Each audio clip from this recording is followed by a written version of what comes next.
Hare Krishna Krishna Krishna Hare Hare, Hare Ram Ram Ram Hare Hare.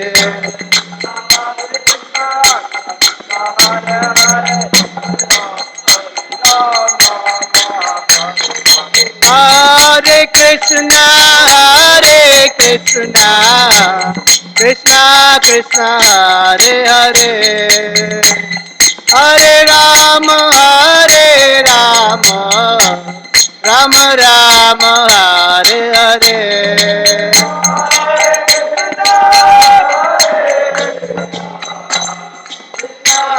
Hare Hare, Hare Ram.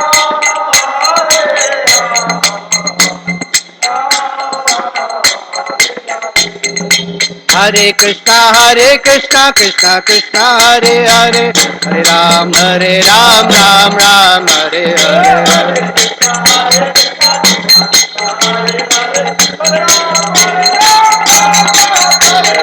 Hare Krishna Krishna Krishna Hare Hare, Hare Ram Ram Hare Hare.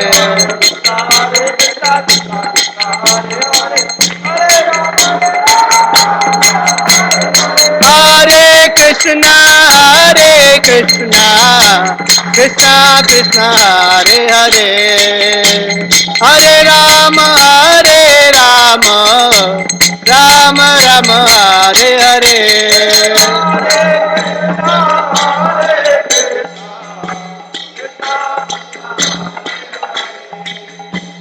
Hare Ram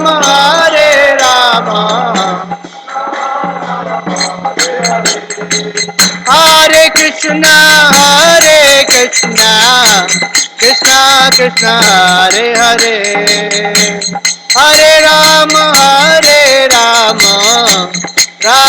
Ram Hare Hare.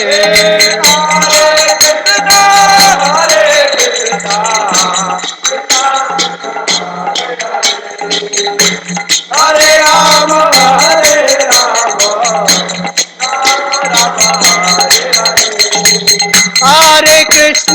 Hare Krishna Krishna Krishna Hare Hare, Hare Ram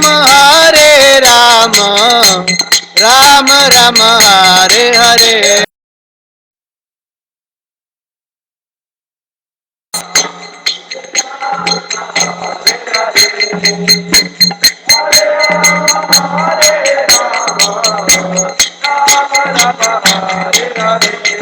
Hare Krishna Krishna Hare Hare, Hare Ram Ram Hare Hare.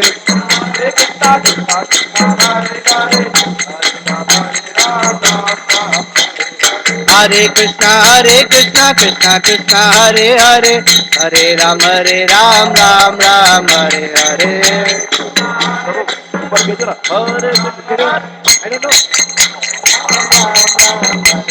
Hare Krishna Krishna Hare Hare, Hare Ram Ram Hare Hare.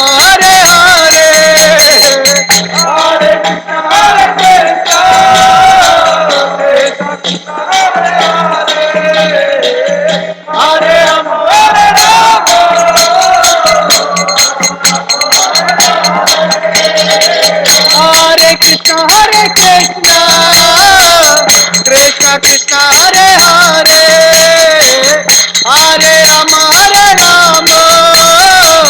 Ram Ram Hare Hare.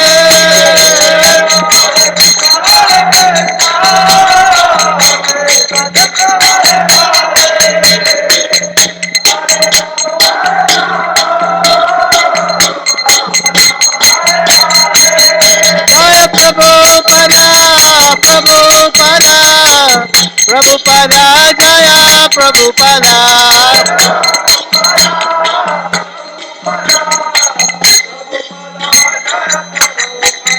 Jaya Jaya Prabhupada Jaya Jaya Prabhupada.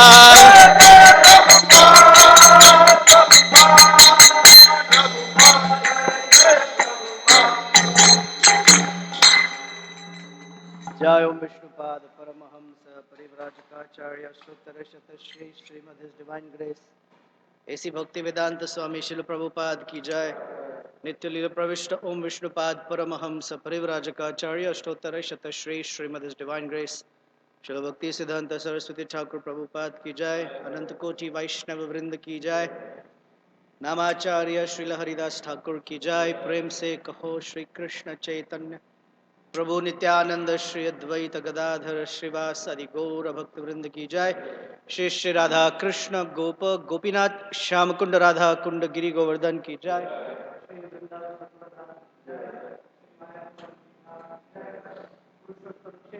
Jagannathpuri धाम की जय। ISKCON Chicago new सेवक कुंज धाम की जय।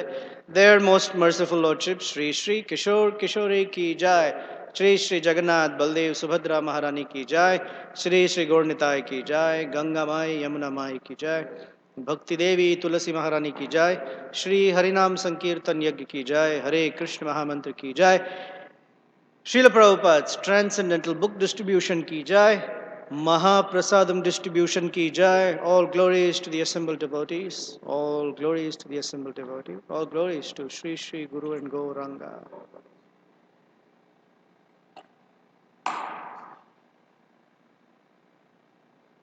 The lotus feet of our spiritual master are the only way by which we can attain pure devotional service. I bow down to those lotus feet with great awe and reverence. By His grace one can cross the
Jai Radha Madhava Kunja Bihari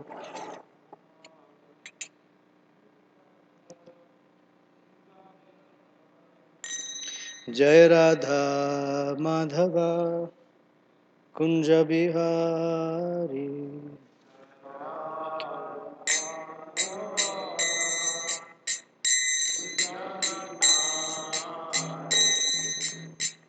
Gopi Jana Vallabha Girivaradhari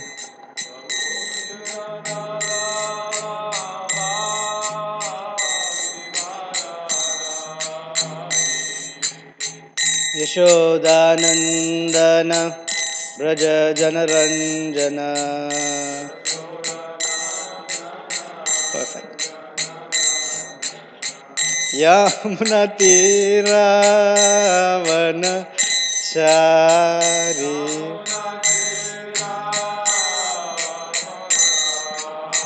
Yamuna Tiravana Chari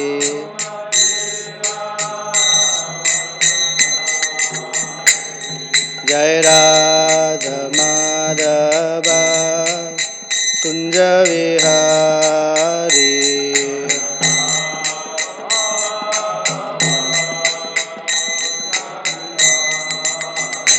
Jai Radha Madhava Kunja Vihari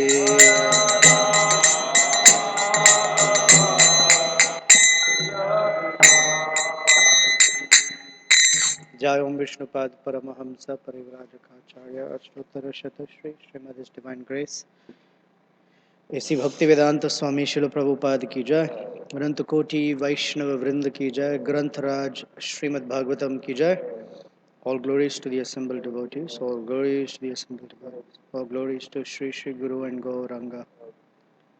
Narayanam namaskritya naram cheva narottamam devim saraswatim vyasam tato jayamudirayet nashtaprayeshu bhadreshu nityam bhagavata sevaya bhagavati uttama shloke bhaktir bhavati naishtike. ॐ नमो भगवते वासुदेवाय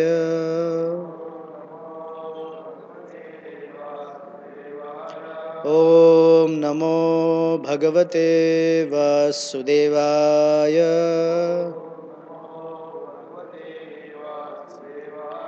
ॐ नमो भगवते वासुदेवाय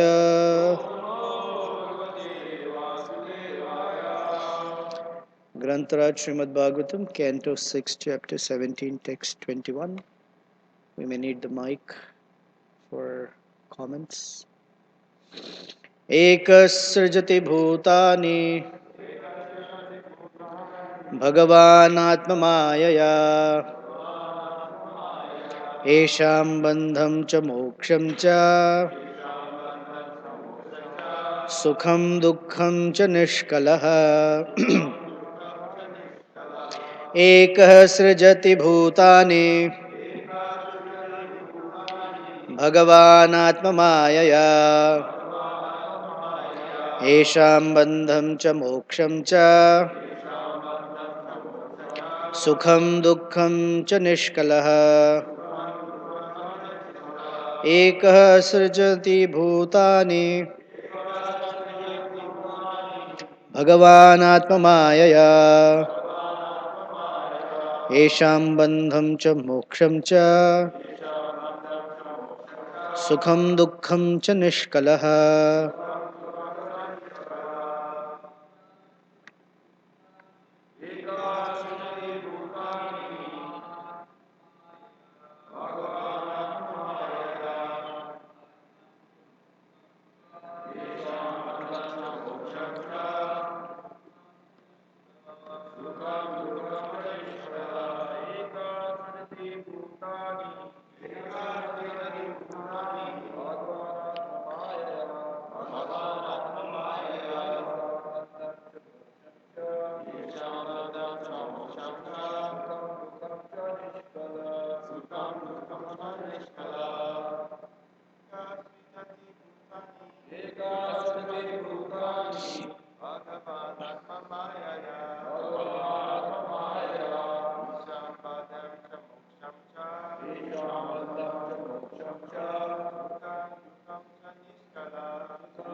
One more.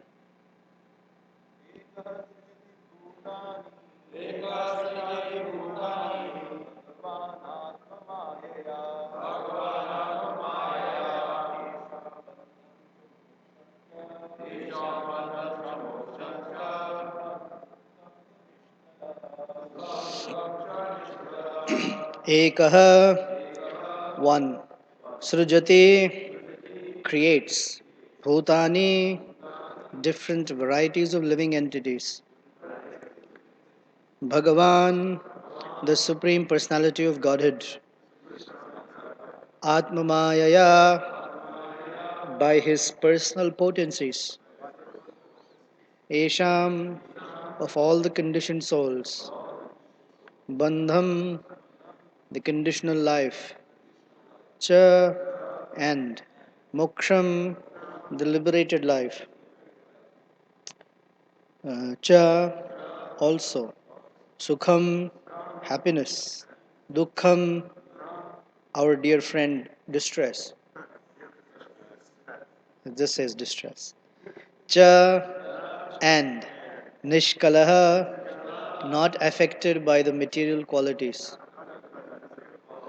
Translation and purport by Srila Prabhupada Ki Jai. The Supreme Personality of Godhead is one. Unaffected by the conditions of material world, He creates all the conditioned souls by His own personal potency. Because of being contaminated by the material energy, the living entity is put into ignorance and thus into different conditions of bondage. Sometimes, by knowledge, the living entity is given liberation. In Sattvaguna and Rajoguna, he is subjected to happiness and distress. Purport. The question may be raised why the living entities are situated in different conditions and who has arranged this. The answer is that it has been done by the Supreme Personality of Godhead without anyone's help. The Lord has His own energies, Parasya Shaktir Vividhaiva Shruyate, and one of them, namely the external energy, creates the material world and the varieties of happiness and distress for the conditioned souls under the supervision of the Lord. The material world consists of three modes of material nature: Sattvaguna, Rajoguna, and Tamoguna. By Sattvaguna, the Lord maintains the material world. By Rajoguna, He creates it. And by Tamoguna, He annihilates it. After the varieties of living entities are created, they are subject to happiness and distress according to their association. When they are in Sattvaguna, the mode of goodness, they feel happiness. When in Rajoguna, they are distressed. And when in Tamoguna, they have no sense of what to do or what is right and wrong. Om Jnana Timirandasya Jnananjana Salakaya Chakshur Unmilitam Yena Tasmai Shri Gurave Namaha Shri Chaitanya Manobhishtam Sthapitam Yena Bhutale Swayam Rupa Kadamahyam Dadati Swapadantikam Namam Vishnupadaya Krishna Prishtaya Bhutale Srimate Bhaktivedanta Swamin iti namine Namaste Saraswate Deve Gauravani Pracharine Nirvishesha Shunyavadi Paschatya Deshatarine Vancha Kalpatarubhyascha Kripa Sindhubhya Eva Cha Patitanam Pavanebhyo Vaishnavebhyo Namo Namaha Jai Shri Krishna Chaitanya Prabhu Nityananda Shri Advaita Gadadhar Shrivas Adi Gaura Bhakta Vrinda Hare Krishna Krishna Krishna Hare Hare Hare Rama Rama Rama Hare Hare.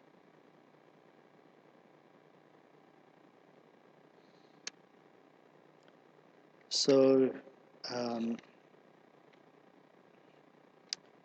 Chitraketu is speaking. For our friends who have just joined us, if you're not familiar with what's going on, quickly, Chitraketu, he became the king of the Vidyadhara planet. One day, he was flying on his beautiful airplane with 10 million drop-dead gorgeous ladies. And he saw Lord Shiva giving or having discussions with very great sages. And the discussion was about Krishna, of course. The sages were there. But the only thing was Lord Shiva was sitting with Parvati Devi on his lap. Now that's a very, as we've discussed, or we've been discussing, that's a very unconventional way of giving a Bhagavatam class. So just as we are amused and smiling, Chitraketu also smiled and chuckled and said, "Hey, Lord Shiva, wow." His intention was to glorify Lord Shiva. But Manoj is doing something again with it after you've done something.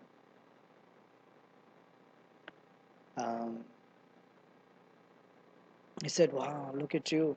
He was actually, what he meant to say was that you're so sense controlled that you can sit like that and not be disturbed. Now, Lord Shiva didn't say anything. He just smiled, kept quiet, because he didn't take any offense. The sages who were in the assembly, they also kept quiet because Lord Shiva kept quiet. So, like they say in Hindi, "Humko kya karna hai?" And it's also nothing wrong. If Lord Shiva has not objected, why should we object? But Mother Parvati Devi, she took objection. And she said, my dear son, you're speaking about the personality whose lotus feet are worshipped by Brahma and all the other great sages and demigods in the universe. And by laughing at him, you seem to convey as if he doesn't have his senses controlled or he doesn't know what he's doing.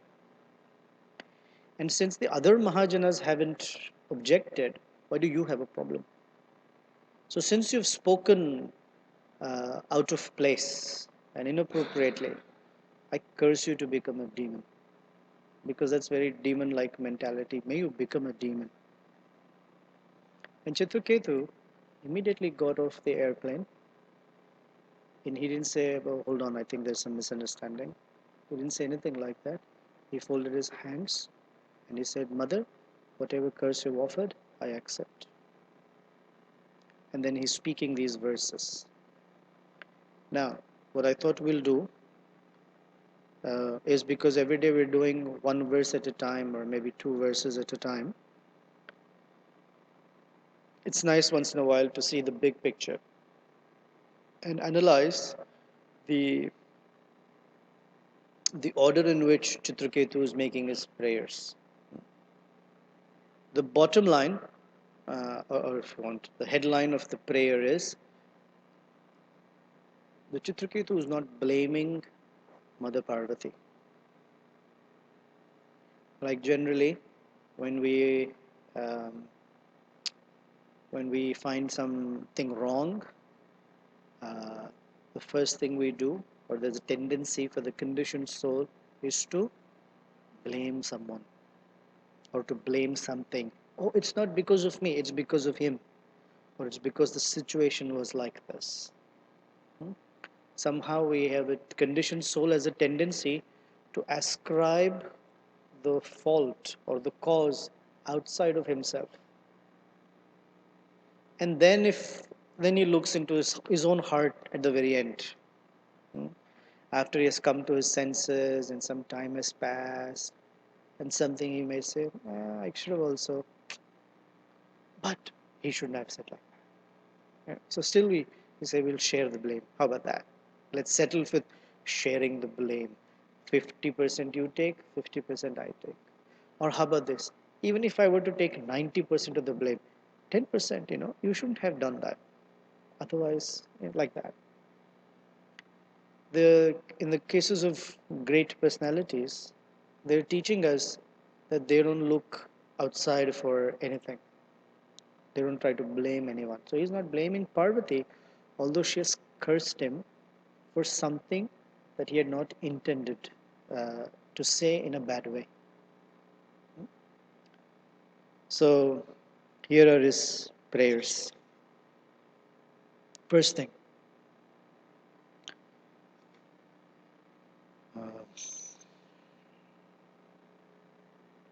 when Chitraketu was cursed by Parvati Devi, this is text 16.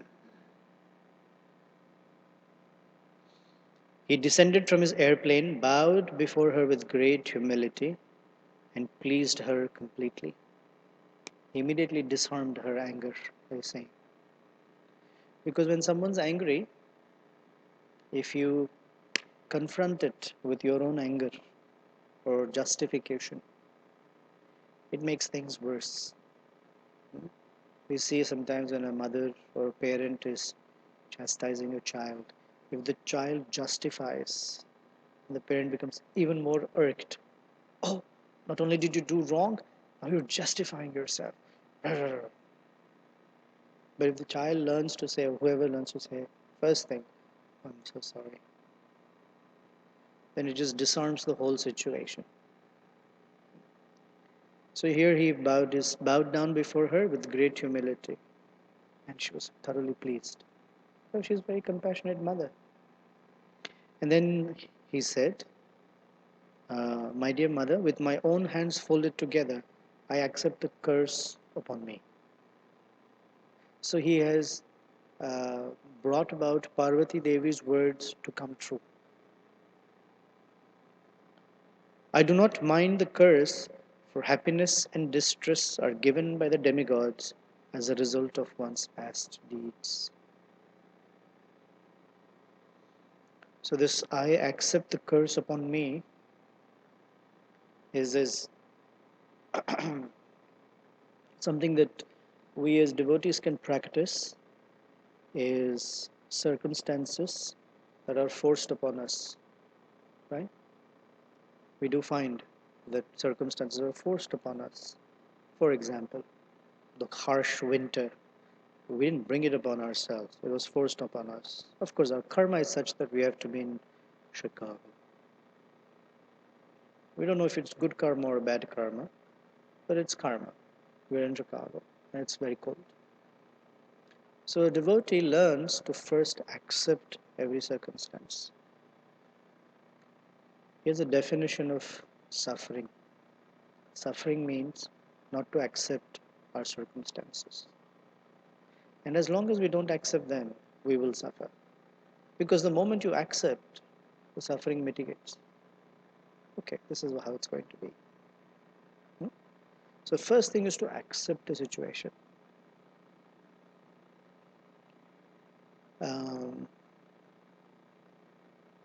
Accept the situation doesn't mean that you don't do anything about it. You understand? There's a difference. Sometimes people get mistaken that accepting a situation means that you have to go with the flow. Accepting the situation means that you acknowledge that this is the situation and I may not be able to change it.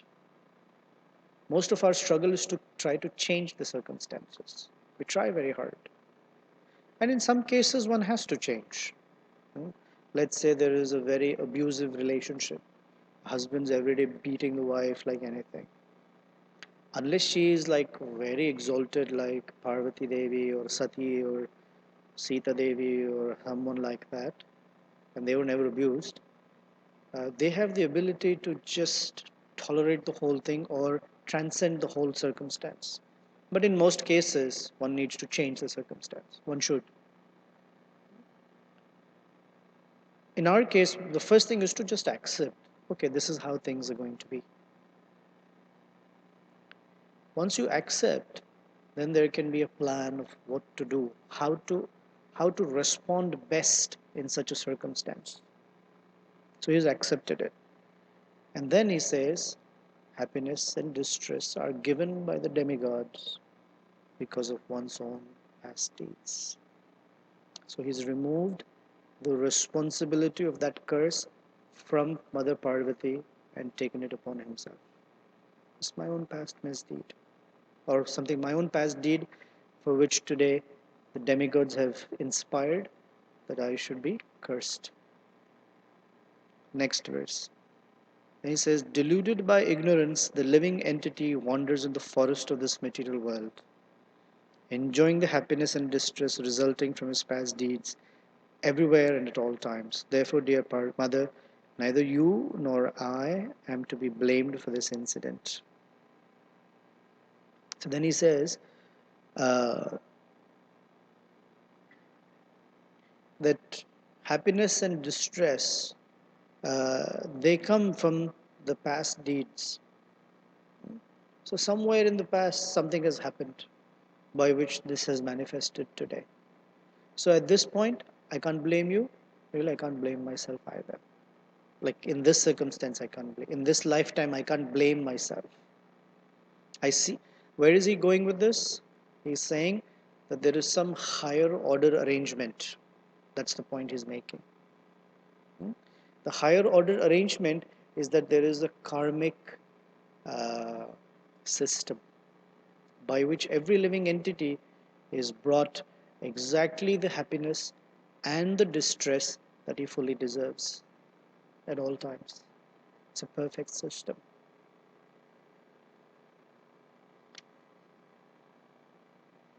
A little side point. Therefore, what do persons with knowledge do? According to Narada Muni, tasyaiva hetu prayatetu kovidaha na labhyate yad brahmatam uparyadaha tallabade sukkhavad anyat tallabate dukkavad anyata sukham kalena sarvatra gabhira ramhasa. Narada says, because happiness and distress They're already ordained for a person. No one can stop the happiness that is supposed to come to us. And no one can stop the distress that is also supposed to come to us.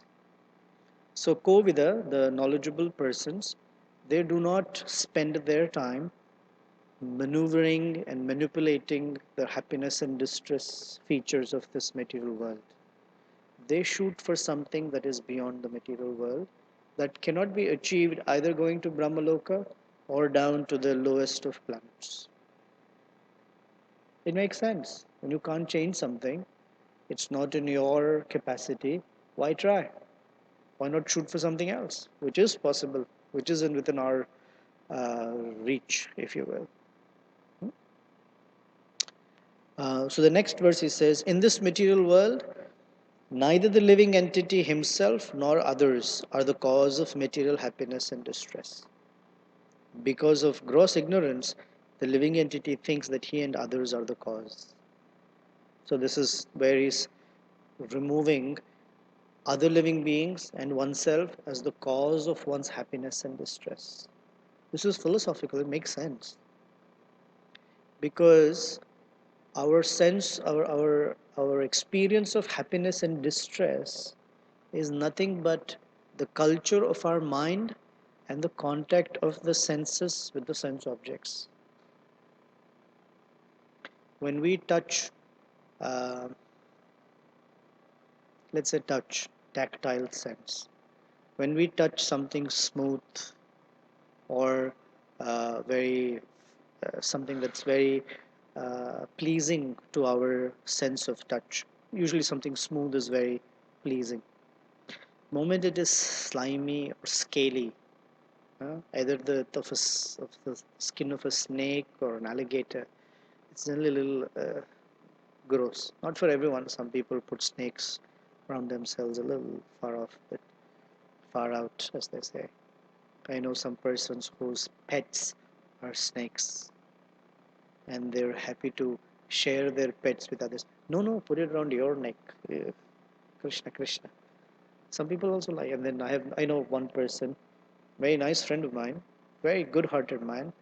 He has a lizard as a pet, and you've seen a lizard skin. The reason it has such a skin, that's part of its defense mechanism. Like he's so ugly that no one would want to go near him. But then he sits there, looks around, moves his head, and eyes move independently. That's how the lizards are. So he takes the lizard out of his cage, puts it on his shirt, and he asked Prahlad, "You want to pet him?" And this fellow also petted him. Told Prahlad, "Don't enter the house." It's like, but my lizard. But our senses, according to the culture of our mind, we like or don't like something. That's all that's happening. But the person thinks, if I do something, I will cause circumstances for my happiness. If that person, this person, they do something or don't do something, my happiness and distress will be caused by them.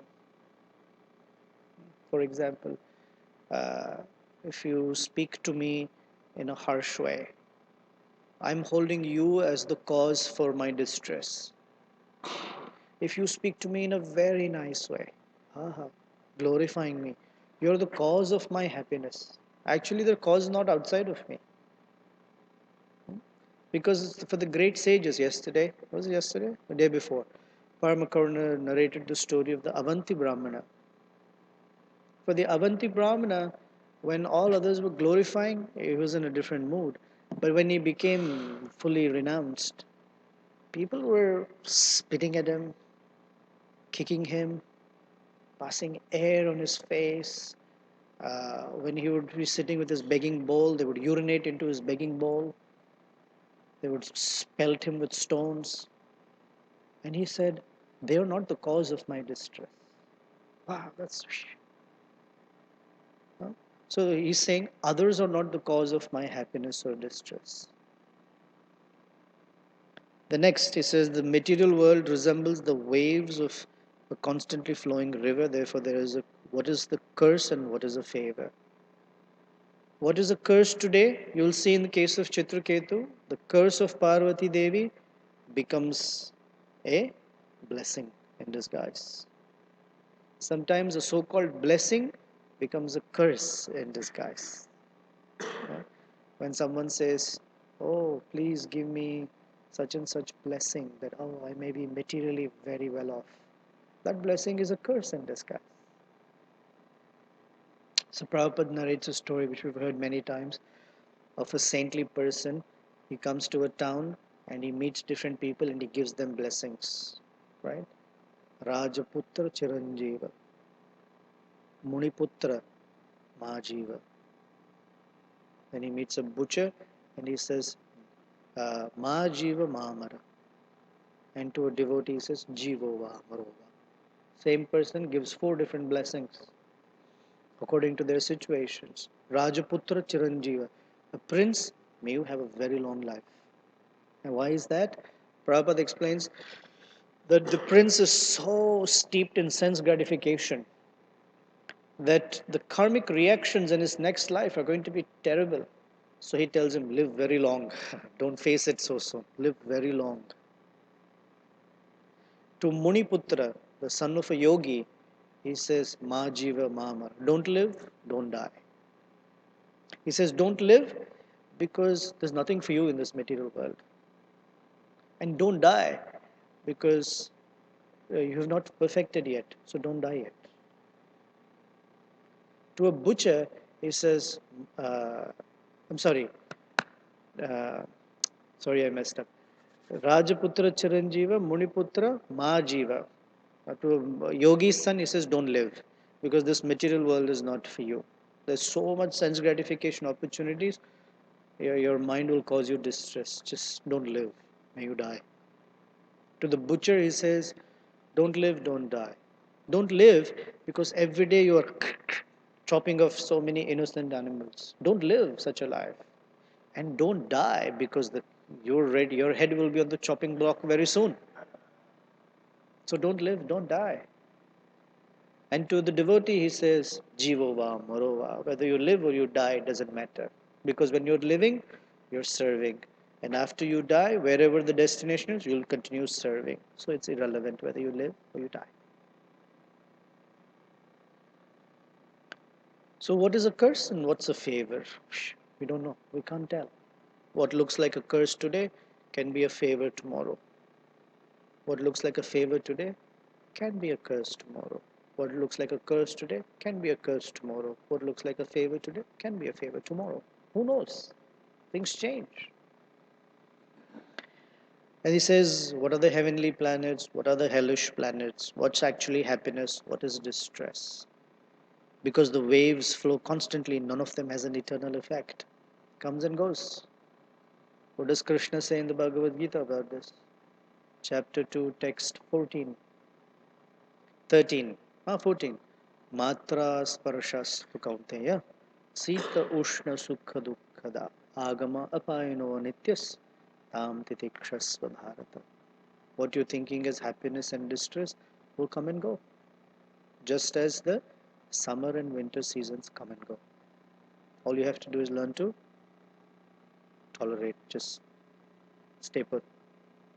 Things will change. Like when I first came to America, uh, I went to this really fantastic happening place in the entire US of A called Stillwater, Oklahoma. Boy, it's such a traumatic experience. I can't forget it even now. And it was just too bad. In like 5-minute increments, the weather keeps changing. Suddenly hot, 75, 80 degrees. 5 minutes later, dark green clouds and a twister or tornado is about to hit the ground. And 10 minutes later, it's freezing cold and hail. And another 15 minutes later, bright, warm sunshine. Like, what's going on? And I guess the phrase first time I heard is, "Oh, if you don't like the I don't even know how to say it in that southern accent, but if you don't like the weather in Oklahoma, wait a few minutes because it will change again. It's just so unpredictable. It will keep changing. It's like that. Krishna says, "Sitoshna Sukha Dukkha." Sita and Ushna. Very cold, very hot, and keeps changing all the time. Also, a little side interpretation, if you will, of Sita Ushnas, people are also sometimes cold and sometimes warm, and it keeps changing. Somebody is warm today, cold tomorrow. What happened, Prabhu? I don't know. Sometimes cold today, warm tomorrow. Like, what do you want? When people are just warm to you suddenly, then the first question you have to think about is, what do you want? That's a joke on the side. But anyway. So he says, what is this? It keeps changing anyway. And today he's saying, Eka sajati bhutani bhagavan atmamayaya. Esham bandham cha moksham sa sukham dukkham cha nishkalaha. It is the Supreme Personality of Godhead who has created the living entities. And the living entities create, quote unquote, create their own bondage and liberation depending upon how they interact with the material energy. Very simple.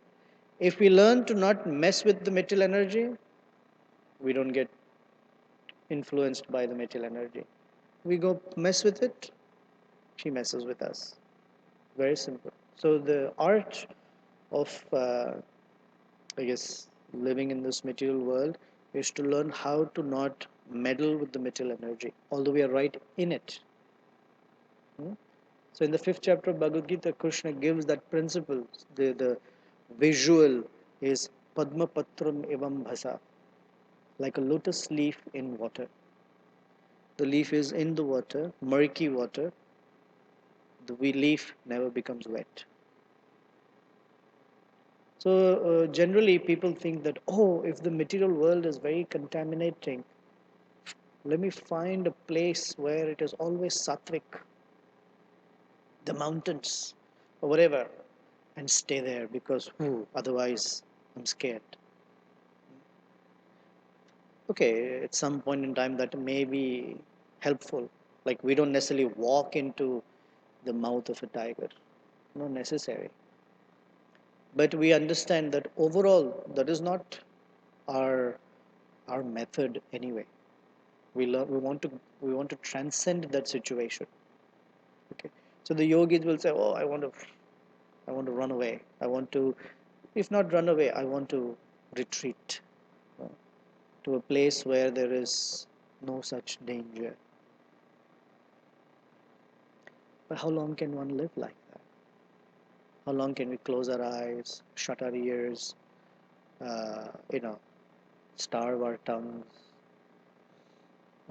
stop breathing because if I breathe the fragrance of someone or something, my mind gets disturbed. How long is that possible?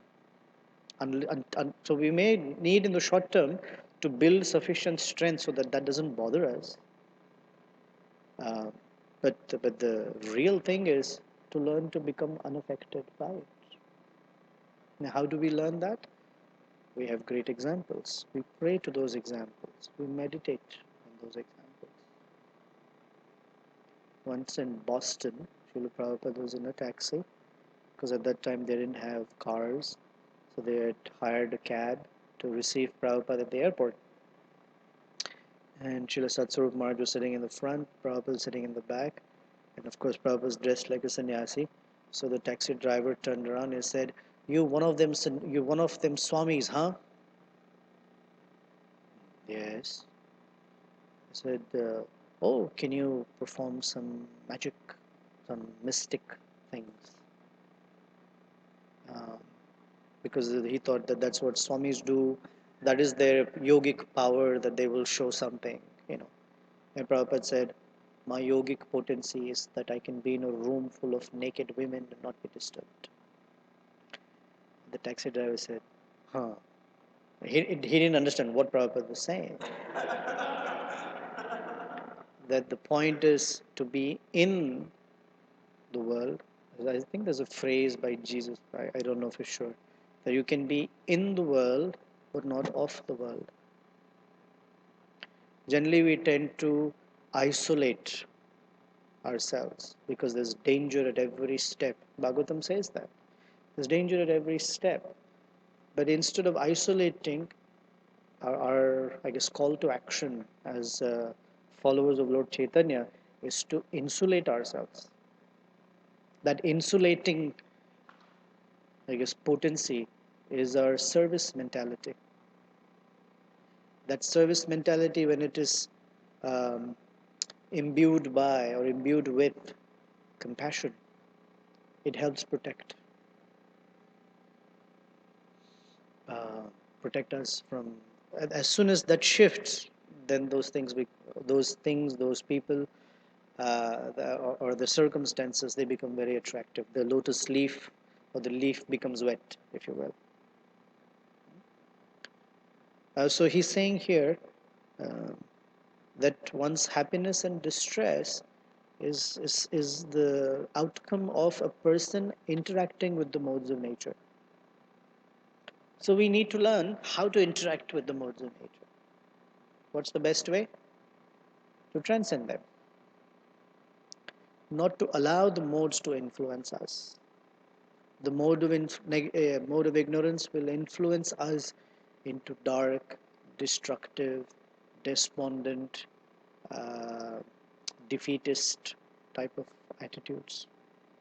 The mode of passion is like an abrasive, right? Sandpaper.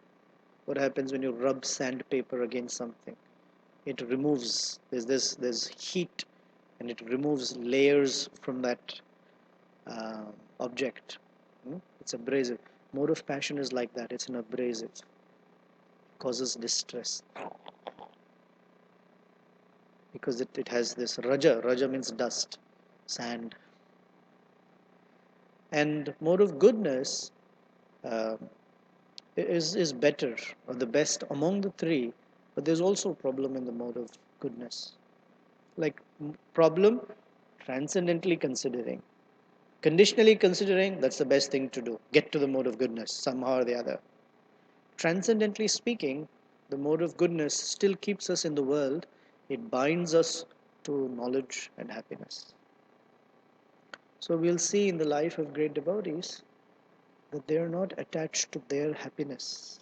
They will give up their happiness for serving Krishna. They will give up their comfort for serving Krishna. That's important. They say, move out of your comfort zone. Move out of your comfort. This is nice. I don't want to change this. No. They go out. They go out of that situation that makes them, this is nice, to make it even more. So the examples, if one is in the nectar of devotion, that Krishna's friend, I think his name is Daruka, he's fanning Krishna. And as he's fanning Krishna, his heart is ecstatic. And from that ecstasy, tears are manifesting. Tears of happiness are manifesting. And he's just completely joyful doing that service for Krishna. And he immediately checks himself. Oh, my own tears of happiness are not important because that's obstructing my service to Krishna. So he checks his ecstasy to continue his service to Krishna. Or what better example than our founder Acharya, thoroughly retired, comfortable in Radha Damodar temple. Can you imagine that? Radha Damodar temple. This is Jiva Goswami's deities, one of the most renowned temples in Vrindavan. And out of his window, he can see Rupa Goswami's Samadhi and Bhajan Kutir. And every day in the morning, he's in the courtyard, Radha Damodar courtyard, if you've seen it. He's right there. All the other Brajvasis are there. He's writing his commentary to Bhagavatam, but restless that he has something to give the world. So he moves out of that very comfortable, I guess even because his spiritual world condition to come. Because one's own comfort is not the criterion. One's own happiness at one stage is not the consideration. It's not about my comfort, my happiness. It is what is needed for serving Krishna. And in fact, even if it is distressful, that is okay for me. It's of course a little higher, uh, but we learn to appreciate it. When we speak of ideals, we were discussing yesterday that our real condition may be quite different from the ideal, right? But why do we discuss the ideal in the first place?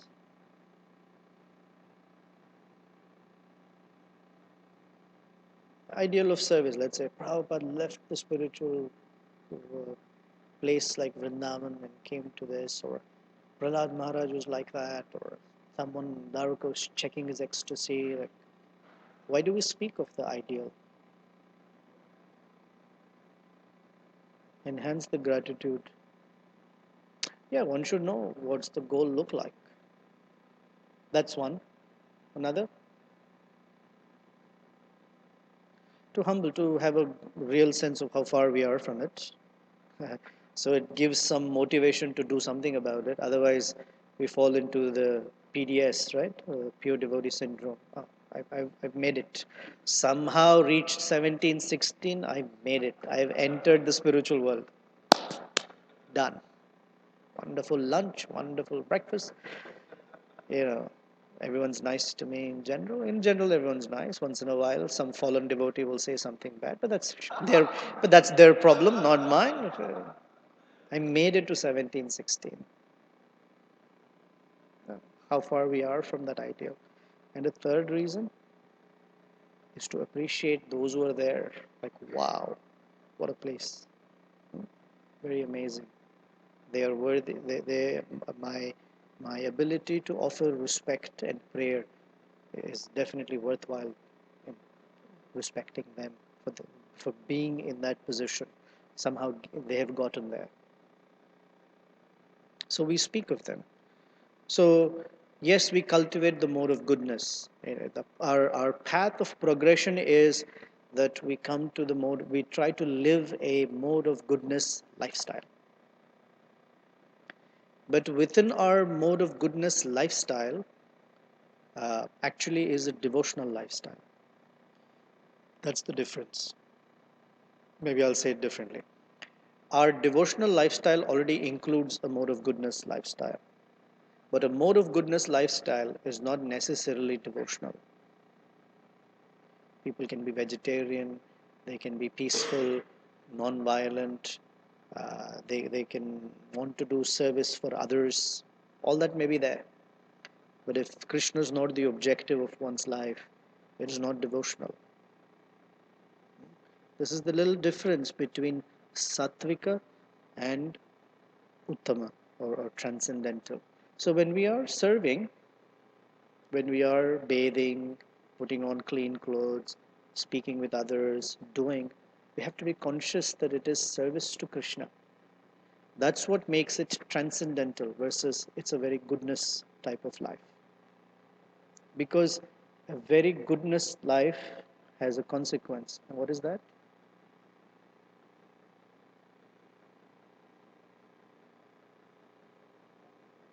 There's one consequence, one more birth. Because goodness will reward us a birth. Because we have to enjoy the rewards of being in goodness. We don't want even a very high goodness activity. We want to try to make it transcendental. So it's right in the forefront of our consciousness that Krishna, we are trying to serve Krishna. That is why we're doing what we're doing.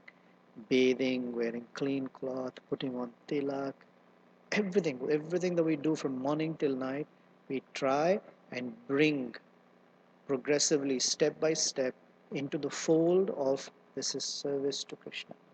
This is service to the Vaishnavas and Sri Guru, like that. Goodness is wonderful. I'm not saying bad things about it.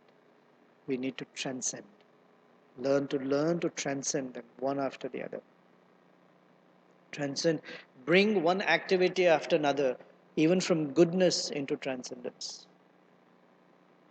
And the strength to do that, the memory, the conviction to do that comes from our sadhana practices.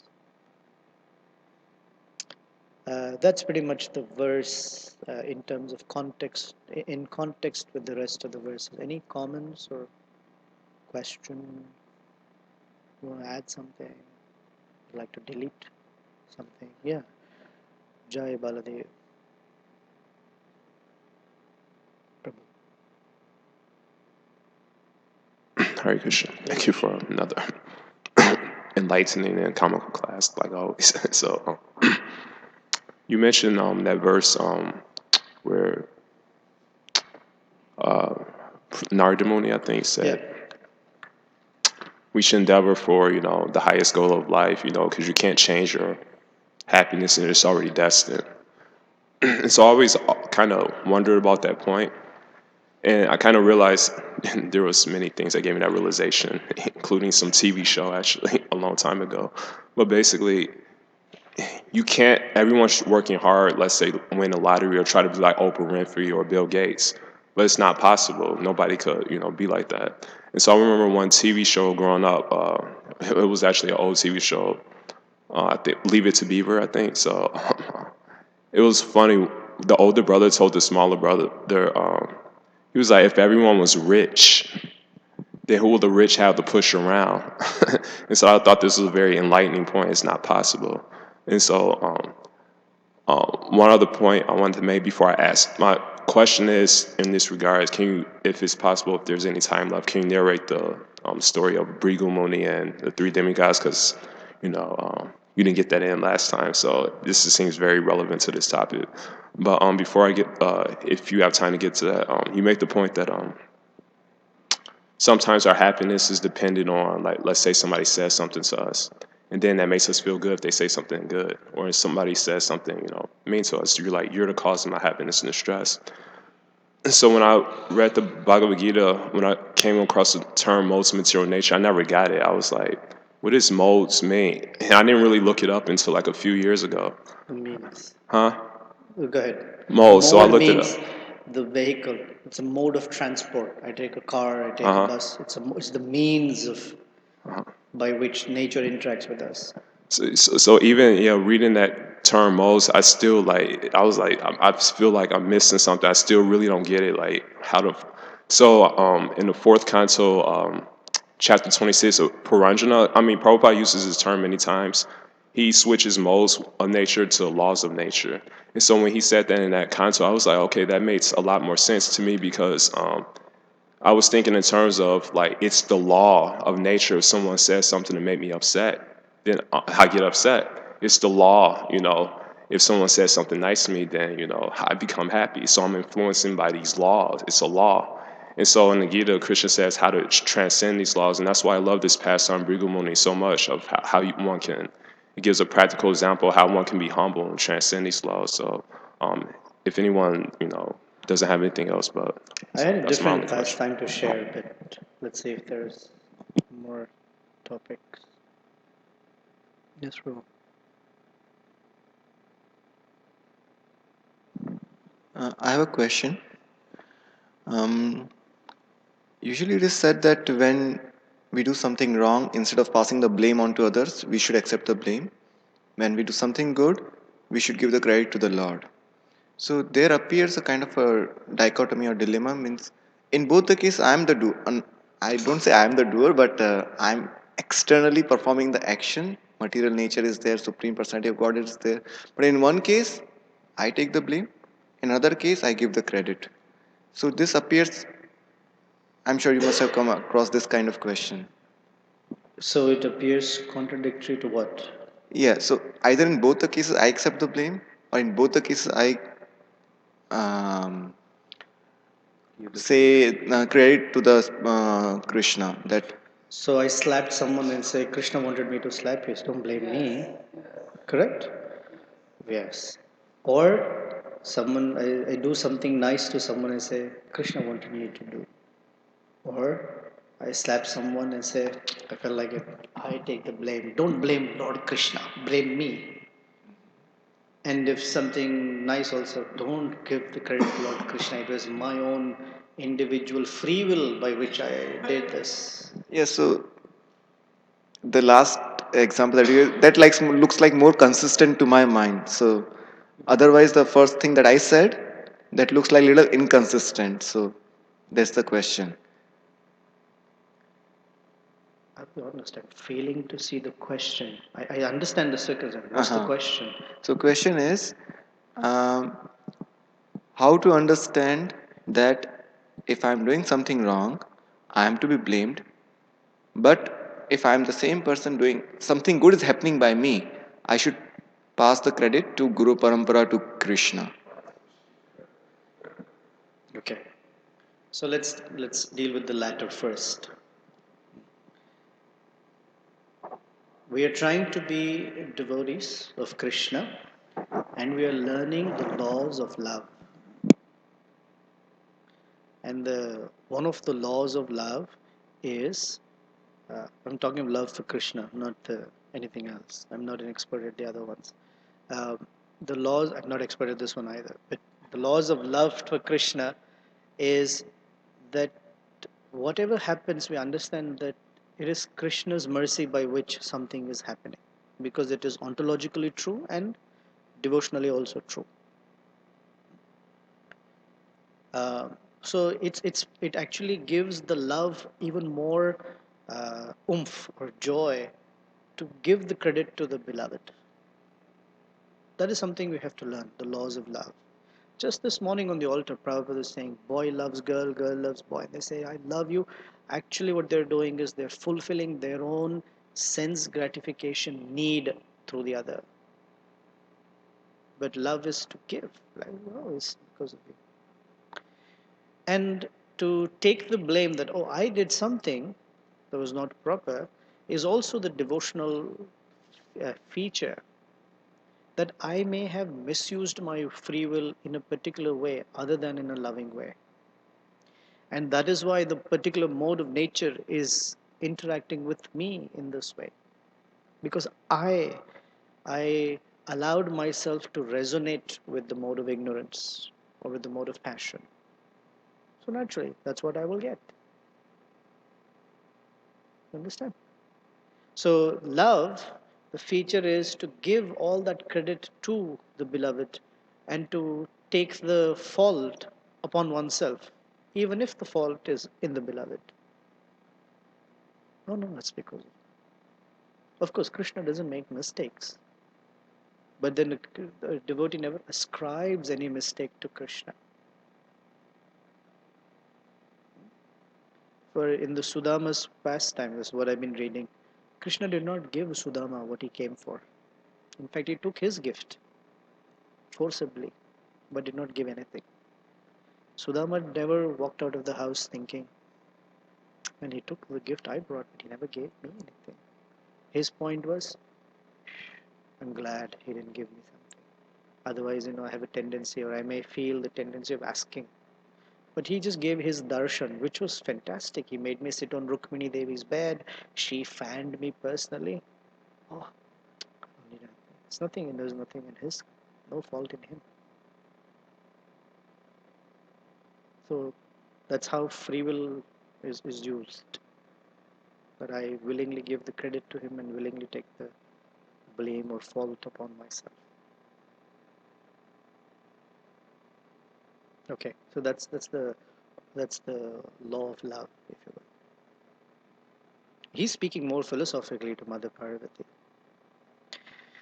So one of the pastimes, actually I don't have time, so forget it. Yeah, Jitendra Prabhu.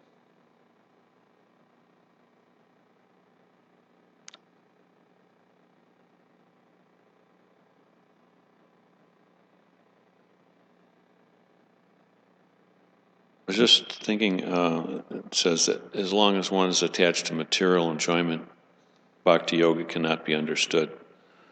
And I was thinking, it says we're not supposed to disturb sentient beings, and we're supposed to excuse the minor offenses of others. But how far are we supposed to go with that? As far as our realization allows us to go. Each person has their limit of realization. Yeah. I can forgive the small offenses, but then what is small and what is big? For each person, something is small or big relatively. But for pure devotees, if you will, small means all offenses directed to oneself are small. All offenses directed to another devotee or the Lord are big. Yeah. Hey, you can call me a rascal, but anything else? Because when you're being offended, you're supposed to tolerate it. But if somebody else is being offended, you're not supposed to tolerate it. That is correct.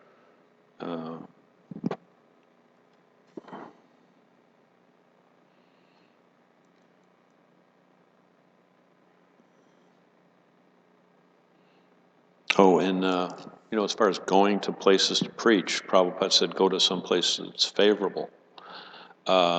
Remember the devotees said we're going to Pakistan. And Yeah, I was just about to say Pakistan. You know that story? Yeah, maybe I do. Okay, But please. Prabhupada says, well, if you go there, Krishna will give you special mercy. Right. And they went. Yeah. You know that story? They went. Yeah, and I think it was Brahmananda, right? Brahmananda Swami and one more. They went. And it was at the time when India and Pakistan were at war, 1971. And Bangladesh became an independent country during that time. And the environment was surcharged with this anti-Hindu and anti-Muslim, and the countries were at war. And Prabhupada immediately sent a message to Brahmananda Swami and whoever the other person, right now, leave Pakistan and come. Like right now. So they got a telegram. They got on a bus, I believe, and the bus was coming towards the border when the border forces, they stopped the bus. They got everyone out, and they looked at these two people dressed in Swami clothes in Pakistan. So then they were in front of a firing squad with their guns. And Brahmananda Swami turns to the devotee and says, Prabhu, put your hand in your bead bag. We're going back to Godhead. That was his statement to the devotee at that moment. And the conviction was you chant the holy name in that circumstance. Hare Krishna. And something, they were told, you too, we can go. It was just like miraculous. Well, Srila Prabhupada thought that they were killed, and he became very remorseful. And then they showed up. Somehow they made it. And there's another pastime of Indudumna Swami and B.B. Govinda Swami. They were also in such a place, and there was this Muslim. That country was primarily Islamic, and they were a little. The soldiers were a little intolerant of other religions, and they were dressed in Vaishnav cloth. So they were said, "Who are you?" With their guns pointed at them, and somehow they had the presence of mind that they said, "We are imams." Imam means the high priest. Oh, they put their guns down, offered their respects. Oh, please, please go this way. We are imams from a different country, they said. And they were let to go. So Krishna gives wonderful intelligence in the midst of dangerous conditions. I also heard that as time progresses and the Muslims, are getting such a bad name for being so violent, other Muslims are stepping in front and say, please don't do this and stuff. But I heard that, this is about 20 years ago, that after 75 years, nobody will want to identify themselves as being a Muslim anymore because they've got such a bad reputation. I'm not going to comment on Muslim or anything because it doesn't matter what religion one belongs to. If one is devoid of Krishna consciousness, they are violent. It doesn't matter this religion, that religion, they're violent. Therefore, Krishna says, the first order of things is amanitvam, adambitvam, and ahimsa. Devotional service as opposed to commotional service. Hare Krishna. What's his name? Not his name, sorry. Navayogendra Maharaj's, there's a statement, no? No devotion. Go say, no, there are more things. No devotion. No promotion. No promotion, no commotion. Something he said. The punchline is missing. Parmakarna, you had something? Not an expert in Islam, sorry. Okay, thank you very much. Oh, Srila Prabhu, before we say that? Something relevant to this or a pastime or It what? was just a last question, but I Yeah, thought you go saw ahead. my hand earlier. It's no problem. We can talk later. It's Okay. done. Srila Prabhupada ki jai. Srimad Bhagavatam ki jai. Thank you. Bhoga Seva. It used to be Bhoga ki.